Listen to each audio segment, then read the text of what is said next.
Madilim na hapon po sa inyong lahat, mga kapamilya, at narito po tayo ngayon sa lugar na kung saan inabot ng baha noong tag-ulan. Makikita po natin ang kapaligiran, mga kaibigan, na ang bundok na ito ay punong-puno ng halaman, punong-puno ng mga hayop at mga kabahayanan at maraming tao ang siyang nasalanta sa pamamagitan ng bagyong Silusing. Pumarito po tayo at tingnan natin kung saan ang daan, kung saan ang mga bahay na lubog ng maraming baha at pagsabog ng bulkan Bagakay.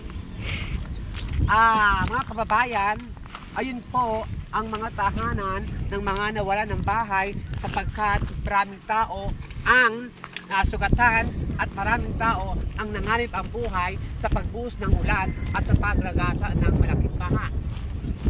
Pupunta pa tayo dito banda sa may bangin na kung saan ang parteng ito ng bundok ay bigla na lamang po nagkaroon ng landslide dito sa bundok na ito. At ang mga bahay doon sa ibaba ay biglang natabunan sapagkat malakas ang ulan. Nakikita niyo po mga kaibigan, ayun ang bahay mga nalubog. At sa ngayon ay ang pamahalaan ay gumagawa ng paraan upang matulungan ang lahat ng mga nasalanta ng bagyong Silusing. Magbabalik po tayo makalipas ng ilang minuto. Teddy.